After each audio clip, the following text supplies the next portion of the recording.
for joining me today. I got some hot news from yesterday's show. I was fumbling along and I was reading and I thought, Eastern Europe, Eastern Europe. Why is that ringing bells in my head? Wow, interesting story. The Nazi plan for Eastern Europe targeted the very same lands, and I'm talking the very exact same lands that had been the core Romanov territory up until their fall around 1917 to 1918. Without exception, the profile of this land that they were going after is the exact same Romanov territory. So, and I'll be explaining all that today. And also, I've been putting up massive timelines, right? And I was thinking at first that maybe the Habsburgs came after the Romanovs, that maybe the plot got cooked up in Russia with the Romanovs, and then it spread down to Europe with their cousin friends, the Habsburgs, and spread through Europe.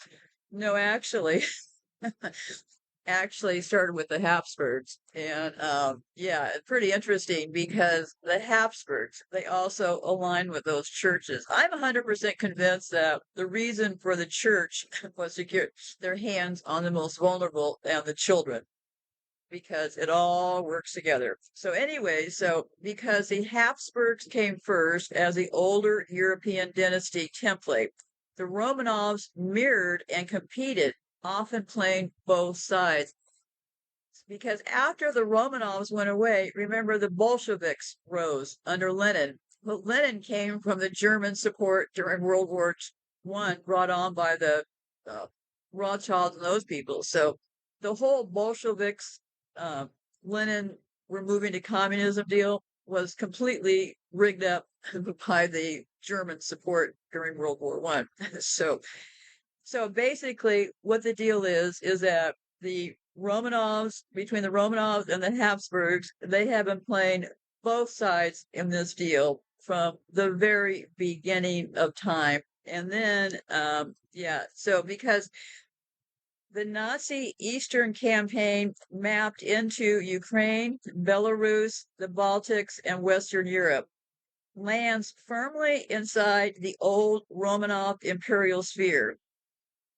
So the Habsburgs, I think they first pioneered the religion, crown, and state model in Central Europe.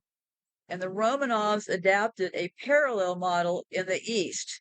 And that would be that Eastern Europe range, right? So, and by playing both sides, the exiled Romanov circles, and they had networks. They courted both the Axis and the Allied powers during the war. So, and the dynasty survival often meant dual track diplomacy. Because, for example, Lenin had German backing. In the World War I endgame, Germany facilitated Lenin's return and revolutionary momentum, a strategic bid to knock Russia out of the war, closing the loop of foreign leverage over the same Eastern European space. So the players changed, but the territory and the techniques repeated themselves. Okay, so pre-1918, the Romanov Russia controls the eastern lands later targeted specifically by the Nazis. So in 1917 to 1918, the Romanovs fall, supposedly, right? They were gotten rid of. But who came along? Well, Lenin's Bolsheviks rise and World War I with German support to destabilize the Eastern Front. So then around 1941 to 45, the Nazis wanted to push into those exact, and I'm talking exact, same regions, aiming at conquest, colonization, and resource capture. Post 1945, borders and banners change, but the strategic value of the territory remains consistent. It all started with that official Nazi plan for the conquest, colonization, and restructuring of Eastern Europe, and it was called that Generalplan Ost, and that means General Plan for the East. It was drafted by the SS in early 1940s. It laid out the blueprint for mass deportations, enslavement, and extermination of Slavic peoples. The goal was to clear space for German settlers and create Lebensraum, which means living space, in some regions once ruled by the Habsburgs and Romanovs: Poland, Ukraine, Belarus, the Baltics, and beyond. It envisioned up to 50 million Slavics removed or killed, with survivors turned into forced laborers. So when you say the exact area was ruled by the Romanovs before 1918, that is in fact true. Generalplan Ost, the general plan for the East out of Germany, overlapped almost perfectly with their imperial frontier. So the Habsburgs were just not another house. They were the blueprint. They were institutionalized dynastic evil on a continent and global scale. They tied themselves directly to the Vatican, those Habsburgs did, and from that position unleashed centuries of religious terror, colonial conquest, and genocide. They were polished, they were systematic, they weaponized religion as their mask. The Romanovs came later. Think of them as apprentices to the Habsburg craft. They imported the model eastward, applying it across Russia and their frontiers. Less global in scope, but equally brutal inside their empire. The Romanovs perfected the same equation: religion, crown, secret police, and dynasty survival. Bottom line, the Habsburgs were the trunk of the tree. The Romanovs were one of the branches. So the story begins before the dynasty. We have the Khazar prototype, 600 to the 900s. The Khazar Khaganate ruled the crossroads of the Baltic Sea and the Caspian. Their survival trick, well, they hid under religion. They adopted Judaism in the 8th century, a neutral ground between Christian, Byzantine, and the Muslim caliphates. They mastered the art of playing both sides, hiding in religion and controlling trade, a template for survival through deception. Then we have the Habsburg Foundation, 1200s to 1500s. By the 1200s, the Habsburgs were rising in Central Europe. In 1273, Rudolf I became Holy Roman Emperor, and the dynasty married itself into papal legitimacy. By the 1500s, they weren't just Austrian princes. They ruled Spain, Austria, Burgundy, Hungary, and the empire. Their strategy was clear. Catholicism was their shield, marriage they used as a weapon, and the papacy as their crown giver. The Jesuit century, 1500s to 1600s. In 1540, the Jesuit order is founded, the church's ultimate infiltration machine. 30 Years' War, 1618 to 1648. The Habsburgs defended Catholicism, but also cut quiet deals with Protestants. They used the religion as their mask. The Romanov branch came in 1613 to 1700. In 1613, Michael Romanov crowned Tsar. They became Orthodox as their mask, but through marriage, they entangled themselves with Habsburgs, Bourbons, and German princes. Peter the Great westernizes Russia in Habsburg style: armies, trade, bureaucracy, while keeping orthodoxy as a cover for the masses. 1700s to 1800s, the Habsburgs dominate the Holy Roman Empire. Romanovs expand into the Caucasus and Central Asia, the old Khazar lands. Both rely on the same triad: religion for legitimacy, intermarriage for bloodlines, secret police and intelligence to crush dissent. 1900 to 1918, the twin collapses. Romanovs fall in the revolution of 1917. Habsburg supposedly collapsed at the end of World War I. Their mask may break in public, but the networks survive underground. 1918 to 1945, exile and reconfiguration. Romanovs scattered. Some flirt with Nazis, others with allies or the Vatican. Habsburg heirs, especially Otto Habsburg, reinvented themselves as Catholic champions of a united Europe. The Vatican starts negotiating with fascists and Soviets. Both dynasties survive through religious camouflage and intelligence ties. 1945 to 1991, the Romanovs weave into Western monarchists and Catholic networks. Habsburgs, through Otto Habsburgs, lead the Pan-European Union, precursor to the EU. The Vatican then aligns with NATO. The Russian Orthodox Church becomes a KGB tool. Two churches, outwardly opposed, secretly dealing with the Iron Curtain. 1991 to present. Romanovs are canonized as martyrs in 1998. Putin uses them to fuse orthodoxy and nationalism. The Habsburgs remain embedded in Catholic networks and European politics, heirs still active in Vatican diplomacy. Catholicism and Orthodoxy both regained power after the Cold War, presenting tradition to the masses while playing global games in the background. The Romanovs, they acted like a mafia clan. They had secret police, nepotism, wealth consolidation. Their Okhrana is called OKHRANA,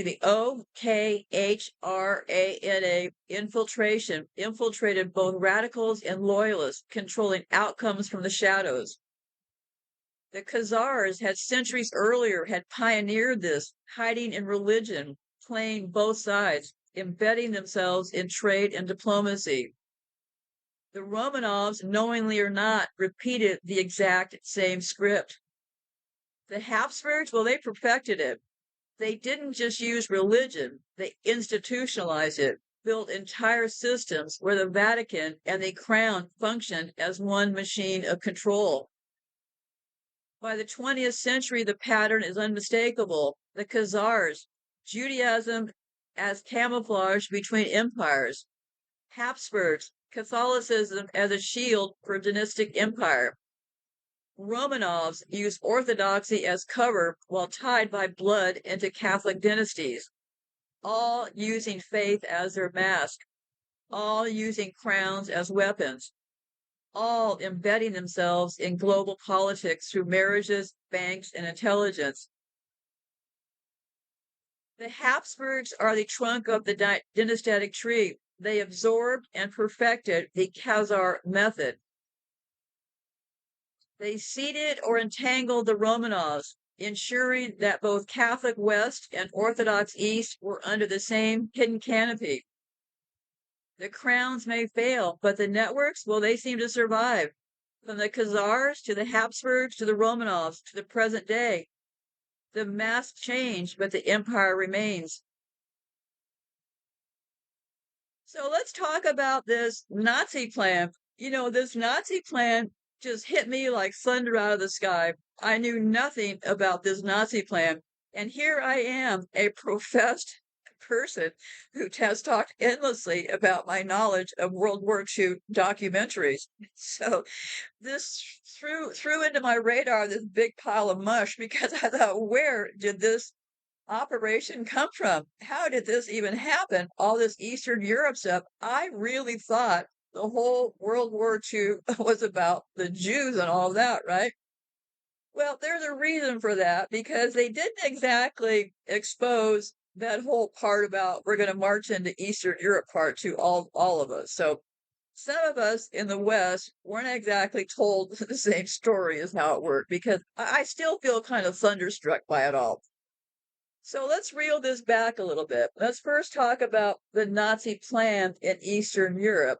One plan was called Operation Barbarossa. And I have all of these notes for you down below in my show notes over on my website.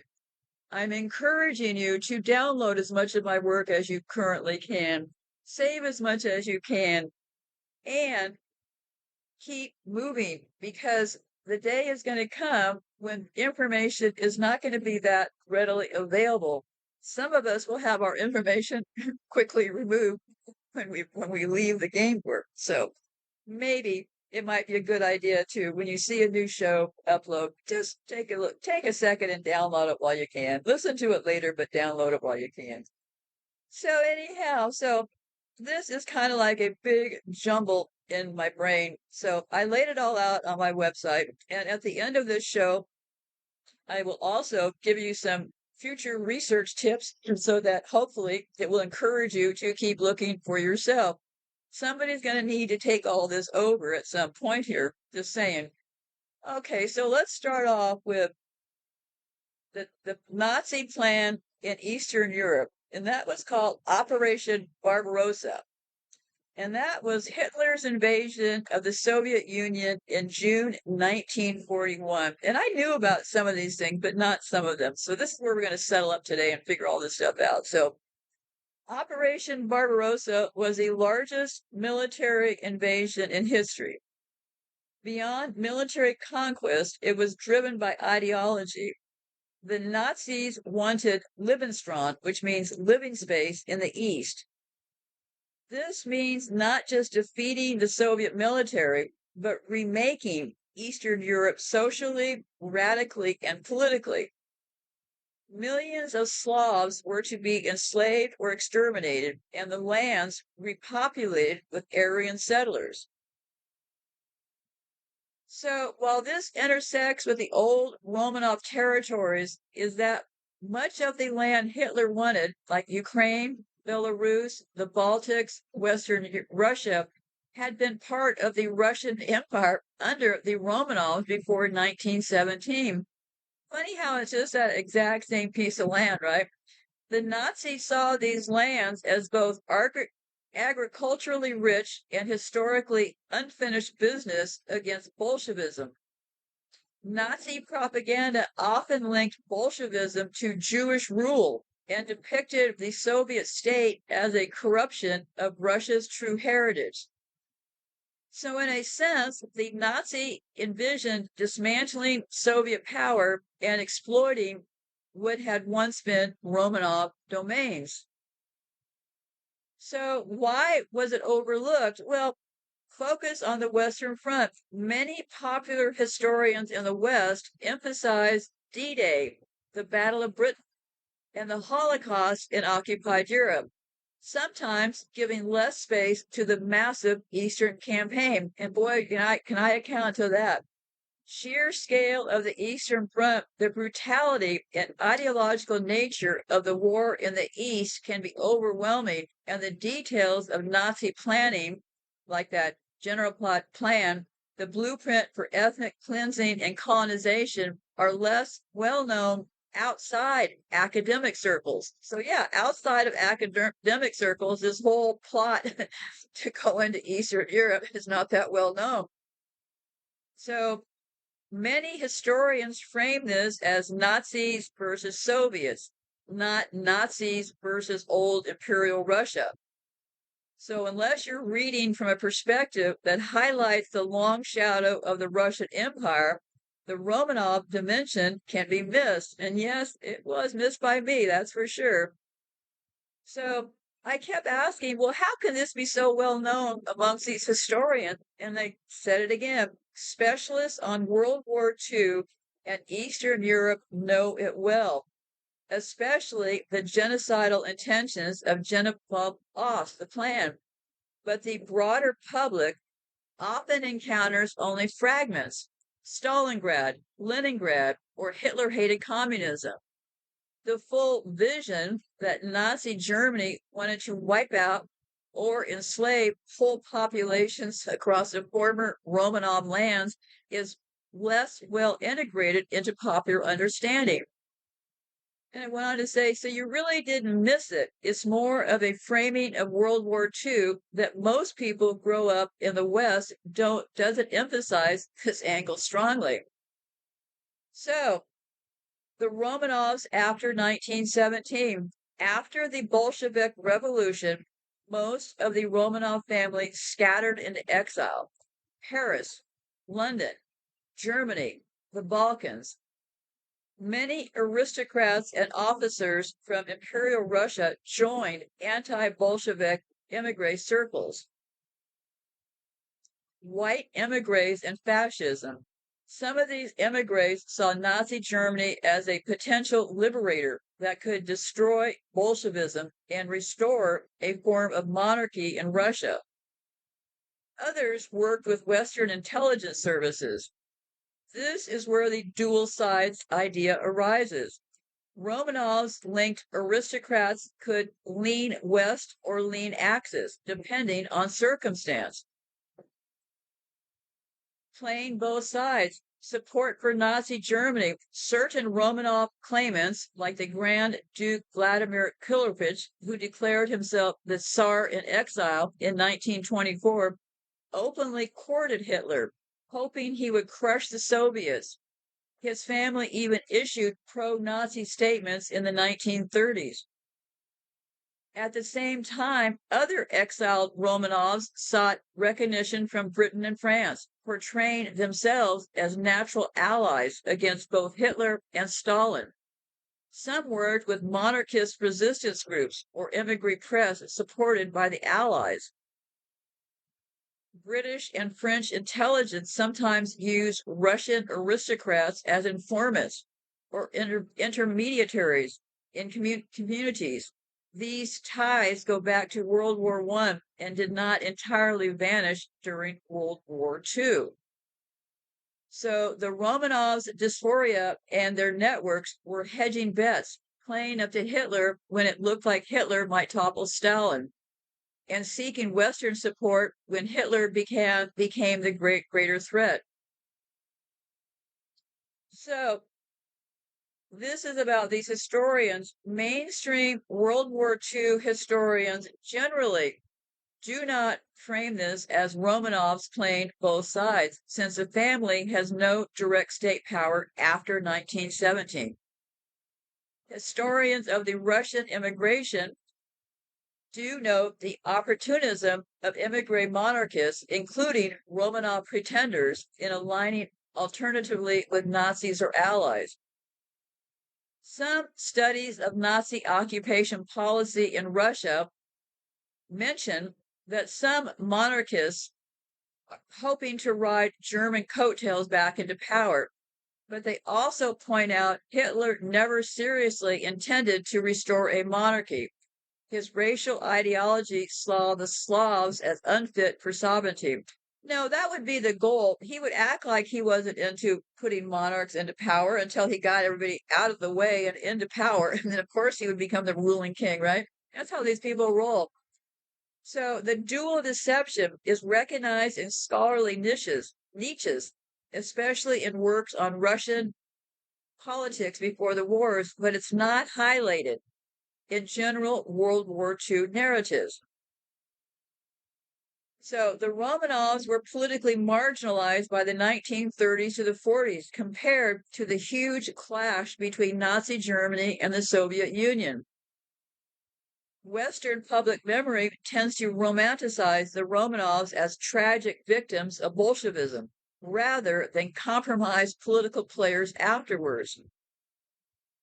Hitler's contempt for monarchs meant that in practice, the Romanovs' maneuvering didn't influence the Nazi strategy much.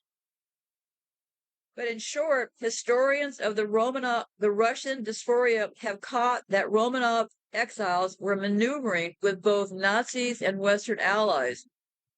But because they lacked decisive power, it is often treated as a footnote rather than a central theme in World War II history. Or somebody in the history department says, well, I think you should probably focus your work right over here. We've got our funding coming up. You want to get that next paycheck now, don't you? Let's just focus on this region over here. That's exactly how it would happen, right? That's exactly why they need universities. The universities need funding. People doing the historians, they need funding to do their work. So in order to get this funding for their work, you got to look the other way. And this little part, you're just looking a tiny bit the other way. So the Habsburgs had for centuries been the Catholic dynasty par excellence. They cultivated close ties with the Vatican, positioning themselves as the defenders of Catholic Christendom against both the Ottomans and Protestant reformers. Even after losing the Austro-Hungarian Empire in 1918, the family retained enormous clerical, aristocratic, and financial networks across Europe. Members of the family, especially Otto von Habsburg, kept those ties alive into the 20th century, presenting themselves as champions of Catholic Europe against communism. Yeah, and all the time they're actually the people playing like they're the communists, right? So, what was the deal with the Habsburgs in World War II? Well, the official line was this, that Otto von Habsburg, son of the last emperor, opposed Hitler, went into exile, and worked with Allied governments by promoting a post-war united Europe. The less spoken line. Some Habsburg relatives had dealings with fascist leaders, including in Hungary, Croatia, and Austria, and were pragmatic about keeping channels open. They understood that both Nazis and the Vatican were reshaping Europe, and they wanted a seat at the table. The church connection. Vatican diplomacy during World War II was extremely careful, often criticized as too neutral towards fascism. Having the Habsburg network in Rome and across Central Europe provided cover and channels of negotiation that were rarely publicized. Why isn't it spelled out? Well, church politics, openly discussing how the Vatican or Catholic monarchist families maneuvered around Hitler, is politically explosive. Much of the historical writing about World War II in the West has been cautious around direct Vatican complicity. They got everybody worried about ending up in jail over saying the Holocaust was fake, right? So, pretty good strategy, right? Of all the things to button down, yeah, make sure that Holocaust is what gets everybody tossed into prison for. So, Cold War framing. After 1945, the narrative emphasized Catholic monarchists like the Habsburgs as allies in the fight against communism. Their wartime maneuvering, whether opportunistic or shady, was pushed into the background. The romantic image, just like the Romanovs, are often seen as tragic martyrs. The Habsburgs get framed as idealists for European unity, not as power brokers still cutting deals in the shadows. Yeah, and those Romanovs, talk about romanticizing. I mean, my goodness gracious, they have books after them, all this fantasy over where they go, nobody knows. And where are all those Russian eggs, those Russian eggs they like so much? Those all came from those Romanovs, all that glittery gold and stuff. Look around Donald Trump and all that gold, and look around the Romanovs. What do you see? Flash and splash. So yeah, let me get back here. I fell off track here on romantic image. Just like the Romanovs are often seen as tragic martyrs. Yes, this is what I keep saying. Psychopaths will always paint themselves into the picture as being the biggest victim of all, while they're actually victimizing everybody else.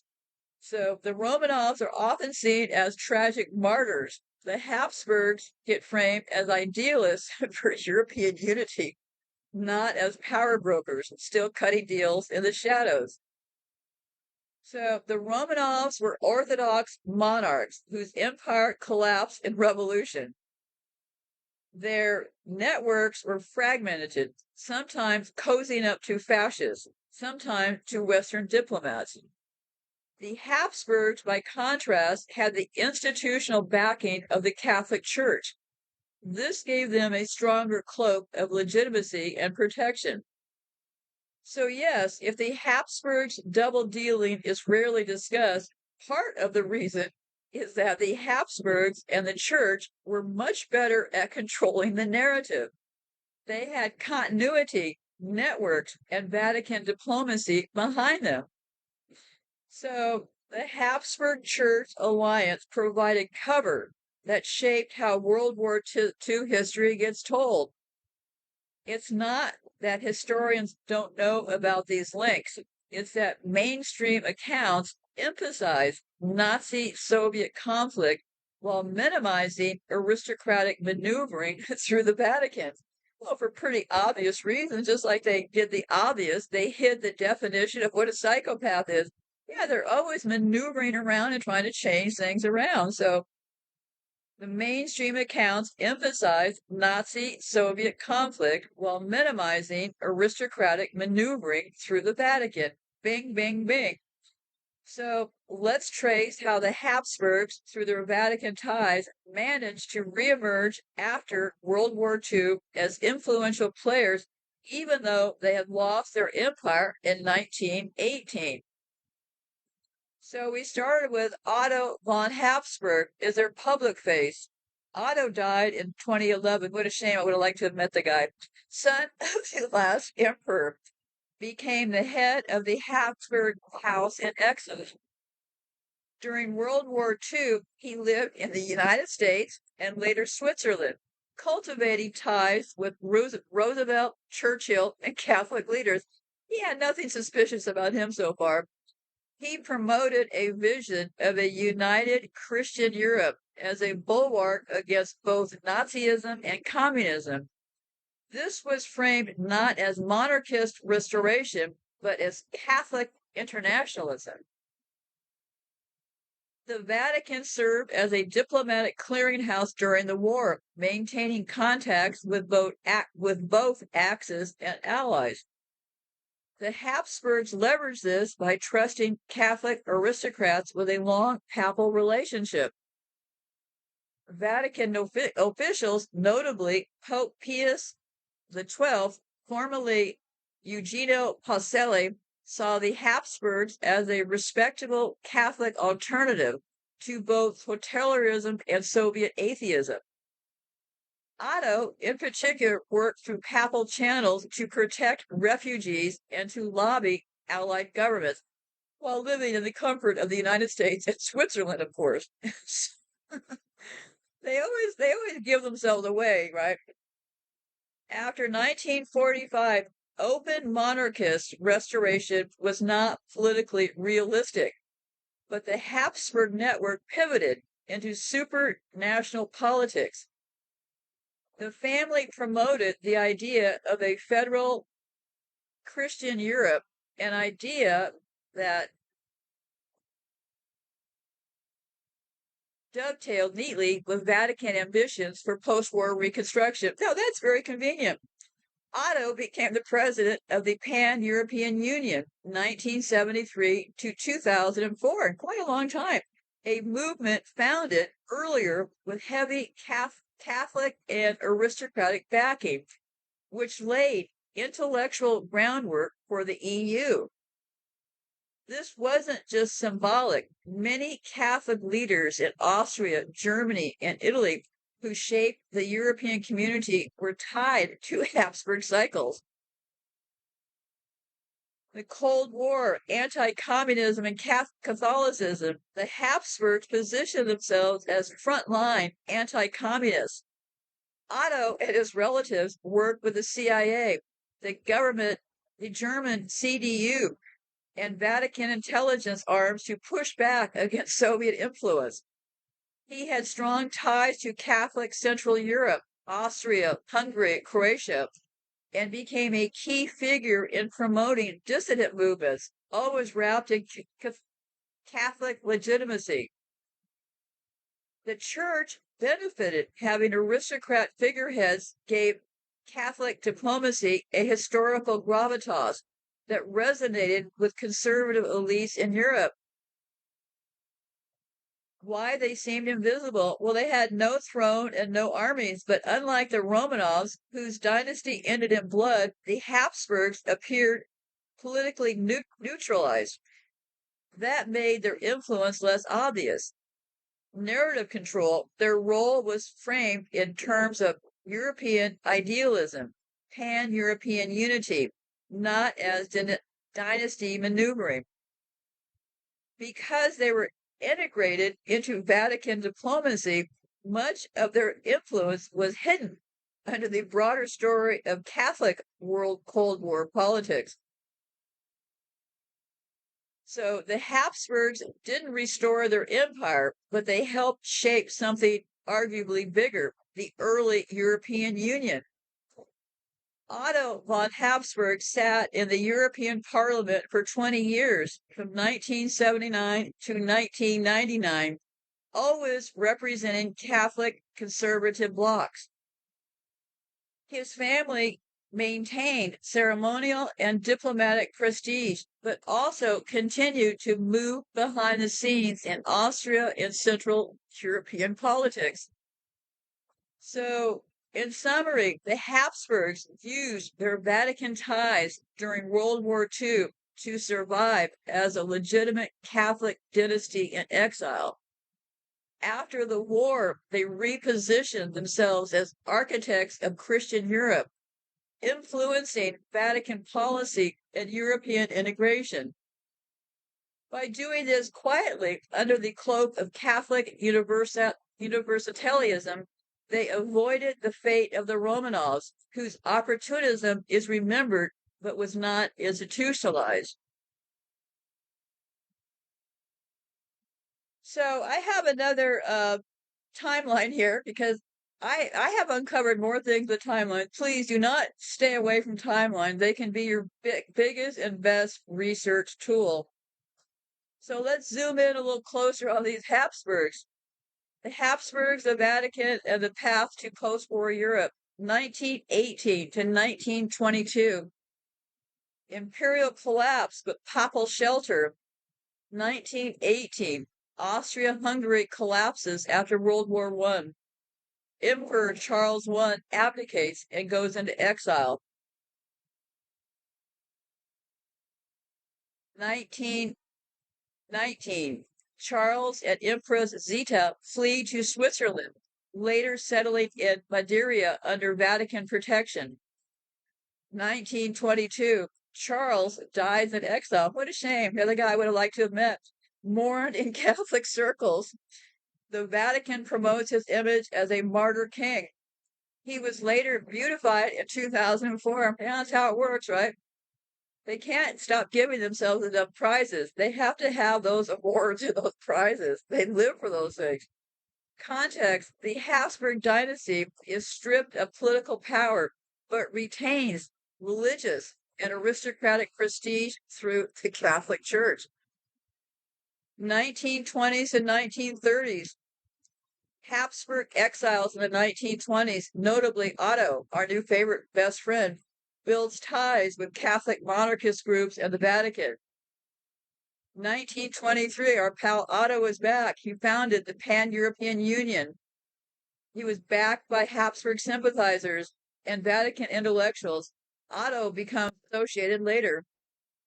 1930, Otto again positions himself as a Catholic alternative to both Nazism and communism.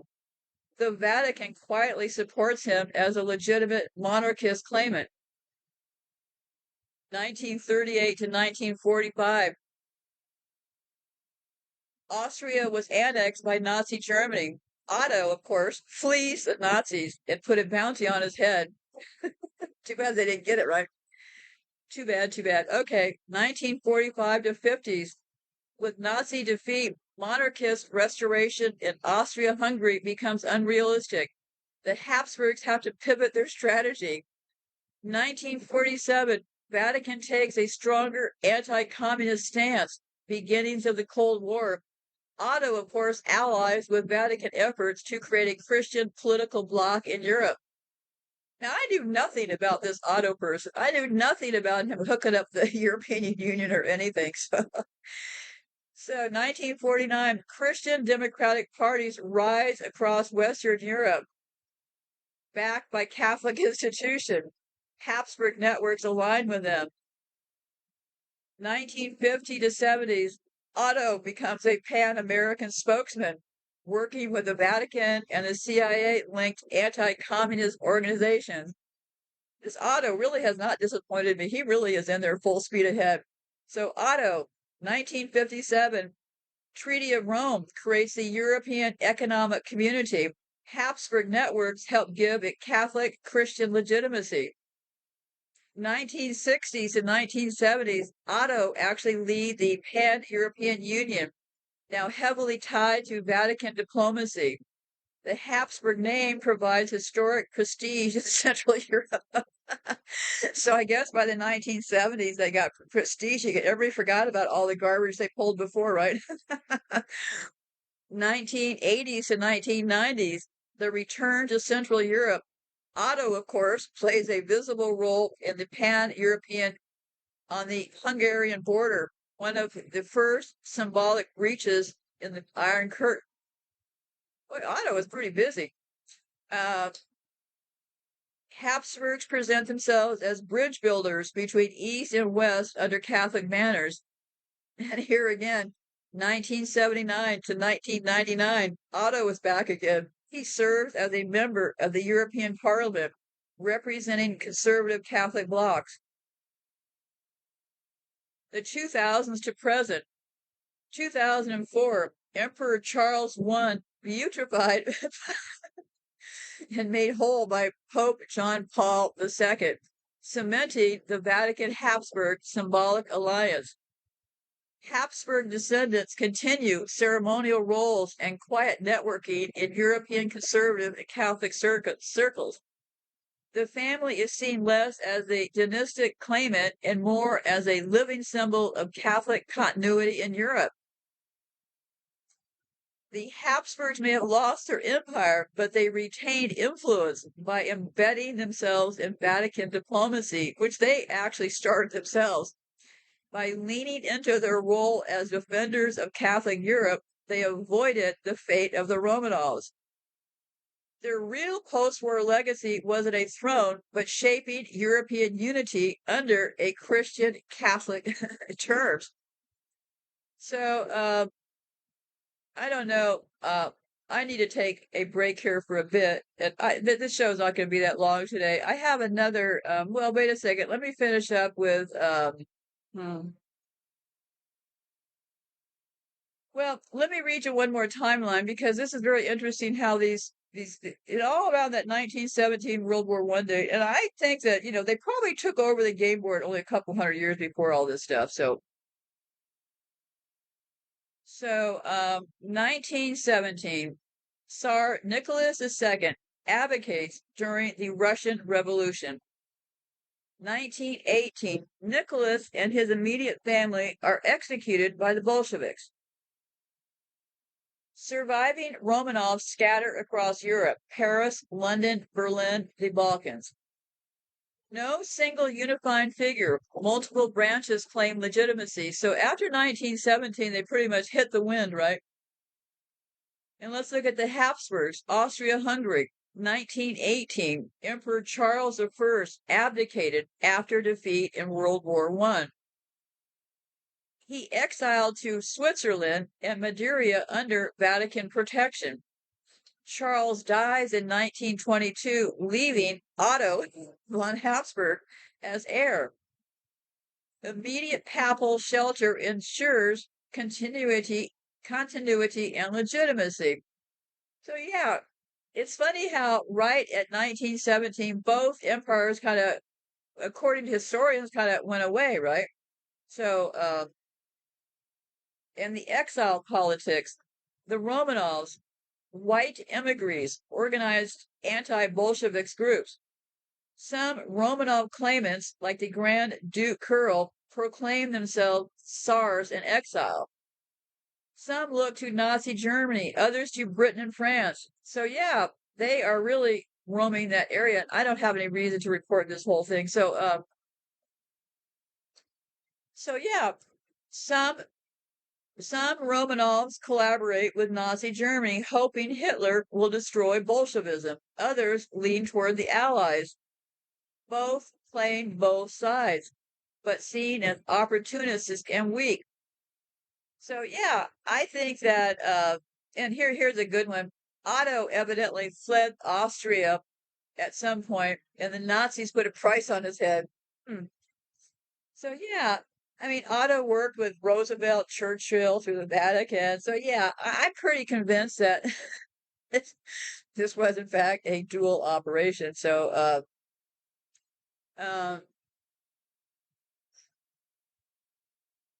Yeah, they just integrated themselves. And here's the real test of all this.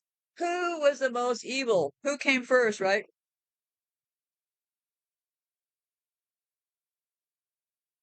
Spanish Habsburgs, Charles V and Philip II, oversaw some of the bloodiest imperial expansions in history. The conquest of the Americas, genocide of indigenous peoples, forced conversions, Inquisition trials, establishment of the transatlantic slave trade under royal charters.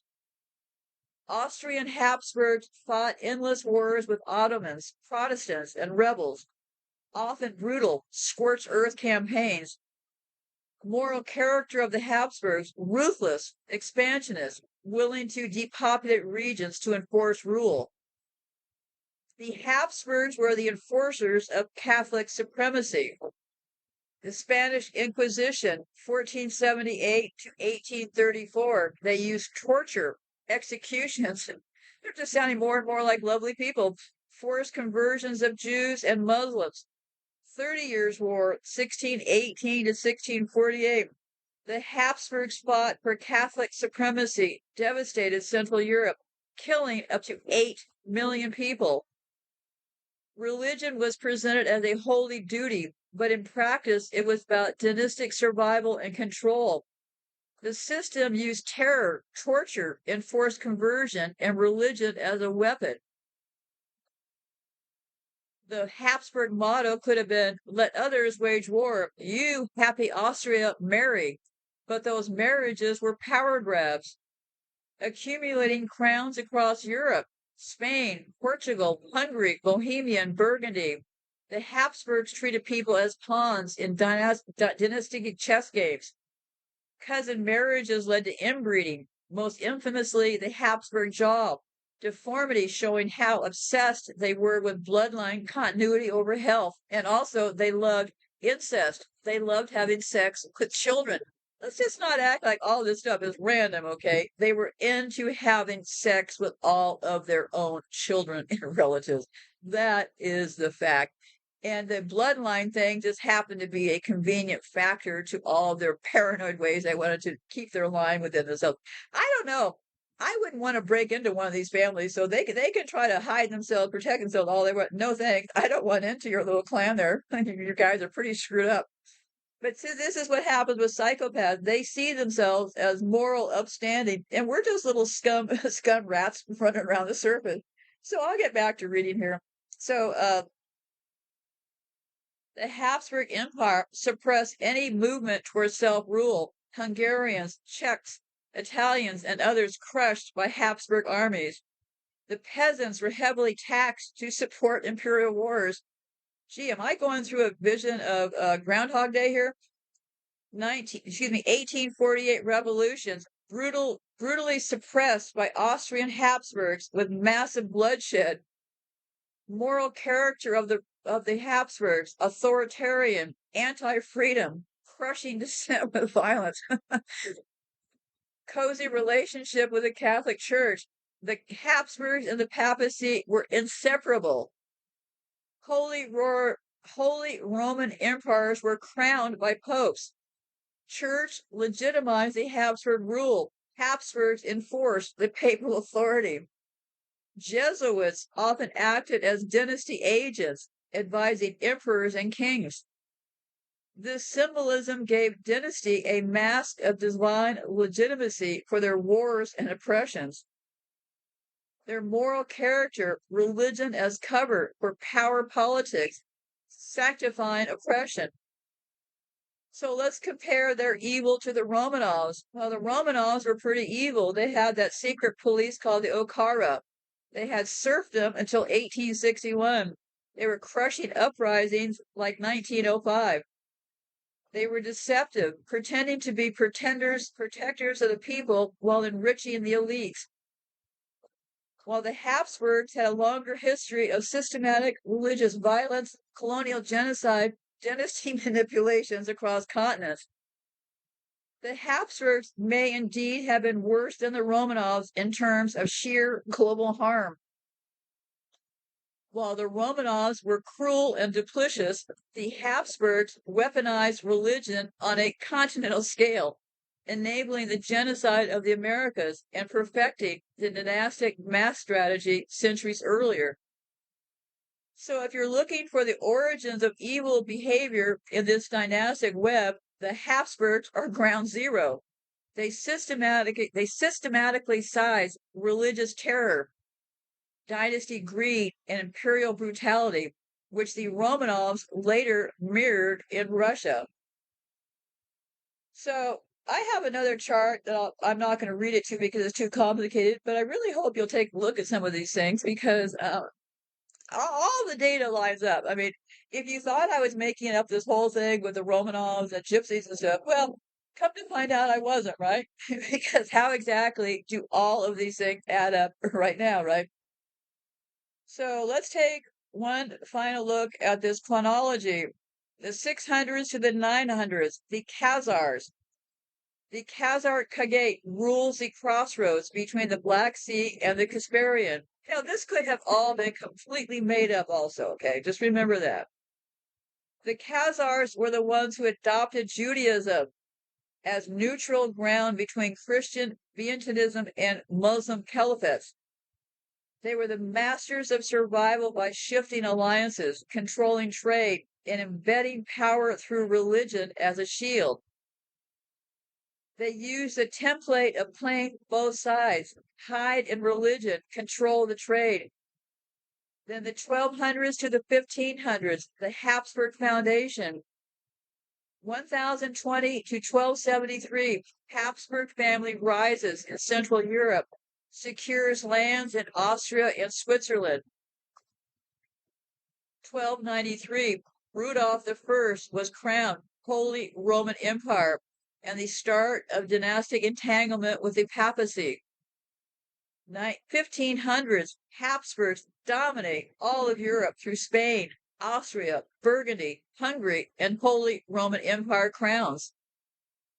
They used Catholicism as a shield for their dynastic expansion. They used marriage alliances across Europe, embedding Habsburg blood into nearly every throne. Papacy in the church legitimizes the Habsburg crowns, and the Habsburgs enforced Catholic supremacy against Protestants and Ottomans. 1500s to 1600s, Habsburg export of the model. 1540, the Jesuit order is founded, the church's most sophisticated tool for infiltration, education, and diplomacy. 1618 to 1648, the 30 Years' War, the Habsburgs defend Catholicism while making selective deals with Protestants. The template was perfect, religion as their mask, the dynasty across the state, and the crown was legitimized by the church. 1613 to the 1700s, Romanov branch emerges. Michael Romanov was crowned Tsar of Russia in 1613, stabilizing after what was called the Time of Troubles. The Romanovs used orthodoxy as their mask, but they intermarry into European dynasties, the Habsburgs, the Borgans, Bourbons, and the German princes. Peter the Great weaponized Russia using Habsburg-style tactics, reforms, trade networks, army modernization, while maintaining Orthodox piety as a mask for the masses. 1700s to 1800s, the Habsburgs rule Austria-Hungary, Holy Roman Empire, and they have Catholic supremacy tied to the papacy. The Romanovs expand into Central Asia, the Caucasus, the old Khazar lands, Orthodox Church bound to the Tsar aristocracy. So then, of course, they had the intermarriages and all that. So 1900 to 1918, it all collapses. The Romanovs outwardly are nationalistic Orthodox, secretly tied to British German royal houses and French financiers. They fell in the 1917 revolution. The Habsburgs were outwardly Catholic monarchs, but weakened by nationalism. They fell in 1918 at World War I's end. The church's Catholic Church loses its main enforcer, the Habsburgs, but pivots into diplomacy. Orthodox Church suppressed by Bolsheviks, but later revived as Soviet propaganda arm. The mask is broken in public, but the networks survive underground. 1918 to 1945, Romanovs scatter into Europe, US, and some tied to Nazis, anti-Bolshevism, others to Allies or Vatican. And we have our friend Otto van Habsburg. So yes, I don't know. It appears to me that they're following a pretty straight line. And if I was inventing all this stuff, it would be pretty hard to make all of this now run into the right direction, right? So we start off with the Khazars. Their invented survival by religious camouflage. We have the Habsburgs. Then we have the Romanovs. Then we have the churches. So yeah, it becomes very clear that the Habsburgs are the central of this whole thing, right? They institutionalized the Khazar method of survival, and then they either cooked up the Romanovs or somehow the Romanovs came into the system to ensure control of both Catholic West and Orthodox East. So the Romanovs and mafia-like traits. The Romanovs, especially in the last generation before the Russian Revolution, were often described by critics as corrupt, secretive, and ruthless. The imperial family was seen as removed from the suffering of the people, and their court politics were filled with intrigue, betrayals, and violent suppression of dissent. In this sense, some historians and commentators do use mafia-like analogies, particularly regarding the political assassinations and secret policing.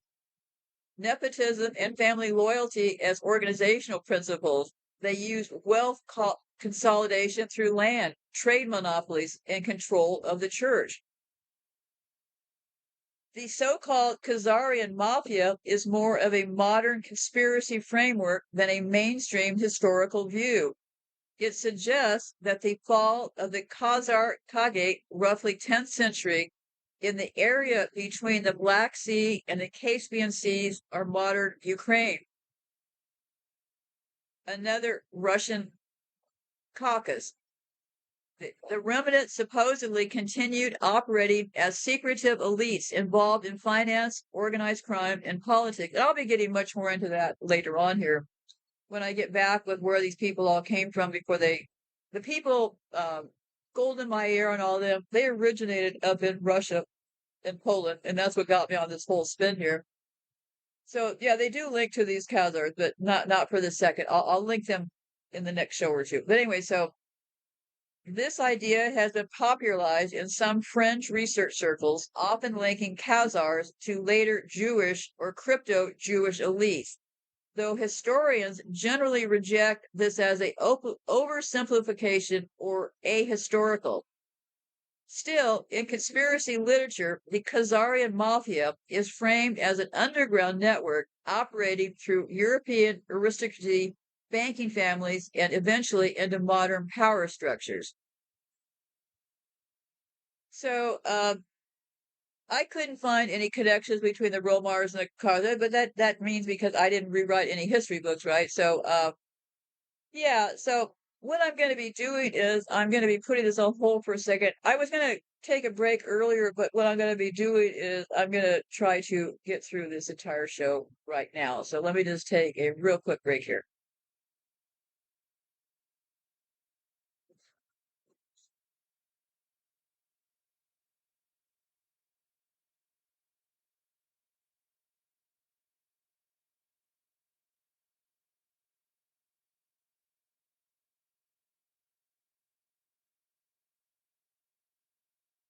Oh, wait a minute. I did put it on hold. I'm pretty tired. Luckily, I was sitting here reading and not swearing or anything. I realized the show was still recording, so I didn't put it on hold. So I guess that's the message from the stars above that I'm going to wrap up this show. So anyway, so the way I see it is this. obviously, it looks to me like this was a dual operation from start to finish, and it still is to this day. That's why we have Democrats and Republicans, right? Everything has been based off of this dual deal. It's also been based off of divide and conquer, right? Get everybody fighting with everybody else so nobody looks up and sees that, hey, the people who should be fighting are these people over here. So if you've at all been inspired and you're thinking, gee, I'd like to dig a little bit further, let me explain to you exactly how you can set yourself up to be your own research lab today. Here's what you need to understand. This chat GPT is not what they're saying it is. You're not going to be able to run the world. You can't just say, oh, how'd this all happen? And all these answers show up. You've got to be on top of it. You got to be asking questions along the way. You got to look for errors along the way. So here's what I suggest doing. I use what I started doing several months ago was I started loading all of my show notes into ChatGPT. What I was doing was training my own version of ChatGPT. And for the first several months, I would do that, and not to get any answers or anything, but just so that all my data was building up within my own ChatGPT section. So, but here's what I recommend doing is if you have an MSN account, you're going to get an access to a drive, okay? On that drive, you'll have access to the free version of Word and Excel. So you don't have to buy Microsoft Office or anything like that. So you can go over to my website, you can copy and paste stuff from my files. But the issue is if you use the free version, you can't copy and paste as much at a time. But here's what you do. You start copying. Let's say you want to learn more about Eastern Europe. Well, start copying and pasting all the files that I have over there about Eastern Europe. So now you've got all the data front loaded into your chat GPT. And I absolutely do not advocate spending anything, particularly on Silicon Valley, but I do highly, strongly recommend you upgrade yourself to the $20 version. The free version is endlessly hard to work with. Now, I did the free version for several months because I just wanted to.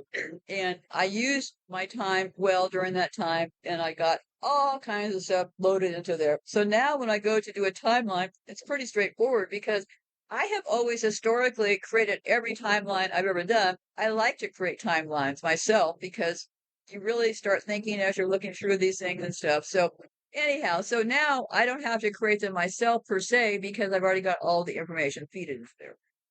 So I strongly suggest the $20 version for this reason. The free version is so buggy, it will kind of drive you nuts for a while. So if you're going to get serious about it, I would do the $20 version because they're right now trying to sell this to the world. So they're really giving a lot of features for that $20 fee that you don't get on the free. And normally I would absolutely not say pay the fee. I use free versions of everything I need for this show. When I upload and when I convert files, I just use free version. But anyway, so that way you can set up your own little research network on your own. And you can set up your own chat GPT and you can load in all the data there. And then you can really start whizzing away at that point. And before I close, I'd like to close you with this idea. Winter is coming. They plan to rob everybody with high electricity bills. And besides, it's the worst thing for your body on the game board. Right now, everything for winter is already on sale. Costco knows this is going to be a heck of a bad winter as far as sales goes. Right now, you can get excellent deals on winter clothes and stuff, and they're carrying so many sales, and you don't have to be a member of Costco to buy there. You can get 5 like Sherpa-like coats for $10 a unit, and these things are warm.